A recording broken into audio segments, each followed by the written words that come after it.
दोस्तों डायनासोर के जमाने में कई डायनासोर मौजूद थे जो अपने किसी न किसी हंटिंग स्किल की वजह से जानी और पहचानी जाती थी। तो आज की इस वीडियो में हम बात करेंगे क्या होगा जब शाकाहारी डायनासोर के दो अलग अलग प्रजाति अपने क्षेत्र की रक्षा के लिए एक दूसरे पर मुठभेड़ हो जाए। यकीन मानिए दो शाकाहारी डायनासोर की लड़ाई इतनी घमासान हो जाएगी जो एक WWE फाइट होने में ज्यादा वक्त नहीं लगेगी। और इस WWE फाइट के बीच खुद मांसाहारी डायनासोर भी आना पसंद नहीं करेंगे, क्योंकि हम बात कर रहे हैं डायनासोर युग में मौजूद दो महादानव एनकिलोसॉरस और चट्टानों से मजबूत स्टेगोसॉरस। तो वीडियो को जरा सा भी इसकी मत करना यार और अंत तक बने रहना।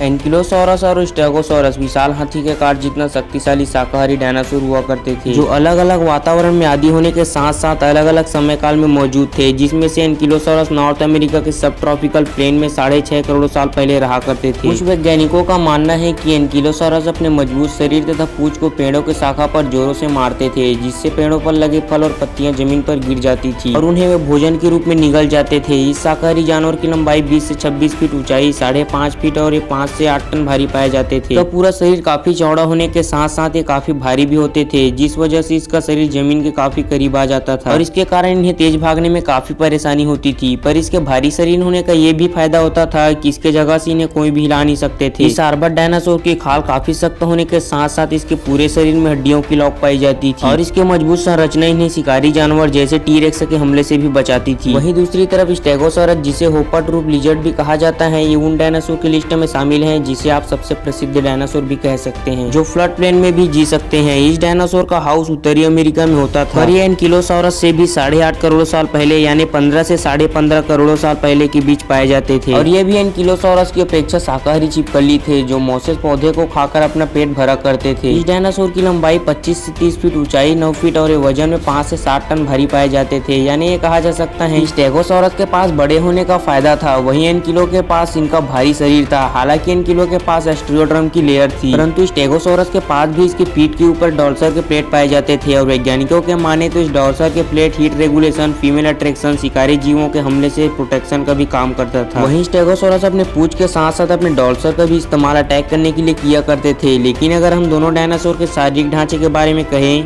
तो एक एनकिलोसॉरस का शरीर परफेक्ट था। किसी भी हमले से बचने के लिए हम इनके डिफेंस को देखकर ये फैसला नहीं कर सकते कि किस डायनासोर की जीत होगी।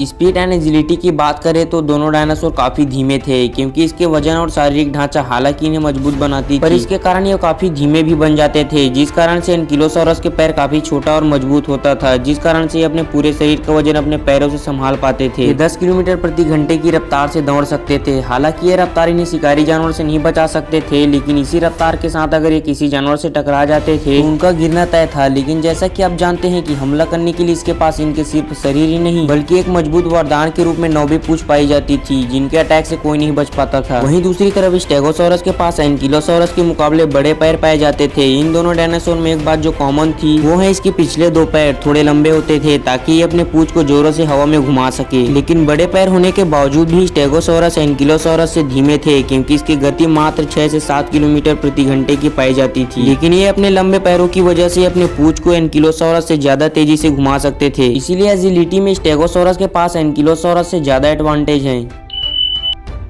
अलग अलग समय में दोनों पाए जाने के कारण दोनों के पास अलग अलग चुनौतियां होती थी, जिसमें से एक एनकिलो का मुकाबला हमेशा टी-रेक्स जैसे खतरनाक जीवों से हुआ करता था। वैसी स्थिति में एनकिलोसॉरस अपने 10 फीट लंबे पूंछ से टी-रेक्स को मार डालते थे और इनके पूंछ के 1 से 2 बार ही टी-रेक्स के पैर को तोड़ दिया करते थे। ऊपर से ज्यादा गुस्सा होने पर टी-रेक्स को उठाकर जमीन में फेंक देते थे। वहीं स्टेगोसॉरस एक बहुत ही पुराने डायनासोर थे, जिसका सामना अक्सर सौराटोसॉरस जैसे जीवों से हुआ करता था। जिससे बचने के लिए स्टेगोसॉरस अपने कांटेदार पूंछ का इस्तेमाल किया करते थे। इस पूंछ में लगे कांटे काफी मजबूत और करीब 3 फीट लंबे पाए जाने के कारण यह अटैक शिकारी जानवर के लिए काफी घातक साबित होता था। लेकिन जब हम दोनों के पूंछ के हमलों को कंपेयर करें तो एनकिलोसॉरस के पूंछ का हमला ज्यादा हैवी होता था, क्योंकि ये शिकारियों की हड्डियों को एक ही अटैक में तोड़ दिया करते थे। परंतु स्टेगोसॉरस के पूंछ सिर्फ शिकारियों के त्वचा को ही नुकसान पहुंचा सकते थे। तो अगर इन दोनों के बीच अगर लड़ाई होती है तो एनकिलोसॉरस की जीतने की ज्यादा चांस है, क्योंकि इसे स्टेगोसॉरस के अटैक का ज्यादा प्रभाव नहीं होगा, क्योंकि आकार में छोटे होने के साथ साथ एनकिलो के एस्टिलोडाउन स्टेगो के हमले से कई बार बचा लेती हैं। परंतु अगर एनकिलोसॉरस अपने पूंछ से स्टेगोसॉरस पर भी हमला करता तो स्टेगोसॉरस वहीं धाराशायी हो जाएगा और दम तोड़ देगा। ये तो हुआ हमारा ओपिनियन, आप अपना ओपिनियन हमें कमेंट में जरूर बताइएगा। तो बस यार आज की इस वीडियो में तो बस इतना ही था। मिलते हैं नेक्स्ट वीडियो में, तब तक के लिए टेक केयर, बाय।